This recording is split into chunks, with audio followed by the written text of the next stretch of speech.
Hello everyone, welcome back to my YouTube channel. I hope you guys all are doing well.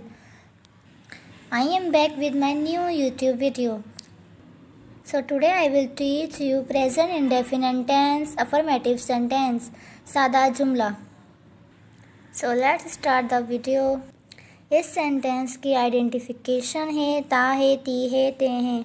Urdu sentence में last में ता है ती है ते हैं होगा तो ही प्रेजेंट इंडेफिनिट टेंस यूज़ कर सकते हैं. फॉर्मूला है सब्जेक्ट प्लस वर्ब की first form plus e.es plus object. E और es किसके साथ यूज़ करते हैं मैं आपको बताती हूँ. He she it and any singular name के साथ e.es यूज़ कर सकते हैं. I you we they and any plural name के साथ कुछ भी यूज़ नहीं करना है. So let's start the next sentence. I speak English. मैं इंग्लिश बोलती हूँ. आई इसमें हमने सब्जेक्ट यूज़ किया है. स्पीक इसमें हमने वर्ब की फर्स्ट फॉर्म यूज़ की है. और अगर हमें ई और ई एस यूज़ करना होता तो स्पीक्स आ जाता है, लेकिन सब्जेक्ट हमारा इसमें आई था इसलिए हमने इसमें स्पीक यूज़ किया है, स्पीक्स नहीं. और ऑब्जेक्ट हमने इसमें यूज़ किया है इंग्लिश. She makes food. वो खाना बनाती है. शी इसमें हमने सब्जेक्ट यूज़ किया है. मैक्स हमने इसमें वर्ब की फर्स्ट फॉर्म यूज़ की है. और फूड इसमें हमने ऑब्जेक्ट यूज़ किया है. सब्जेक्ट हमारे पास शी था, दैट्स वाई हमने मैक नहीं मैक्स यूज़ किया है. एस लगा दिया है हमने.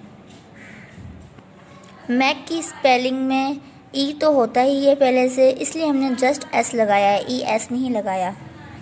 जिस वर्ड्स में ई ना हो उसमें हम ई एस यूज़ करते हैं, लेकिन मैक में ई था इसलिए हमने जस्ट ई एस यूज़ किया है.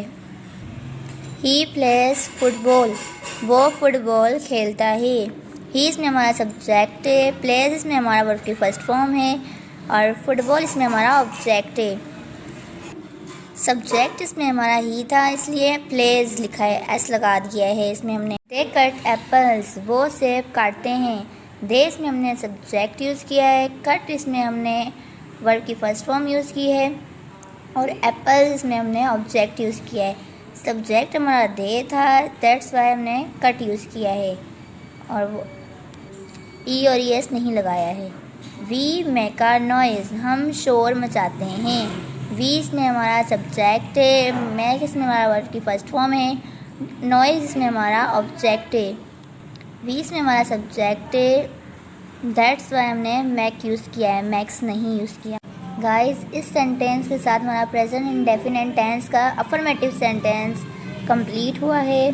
गाइस, मुझे ग्रामर आती है, दैट्स वाई मैंने जस्ट 5 सेंटेंसेस मेक किए हैं.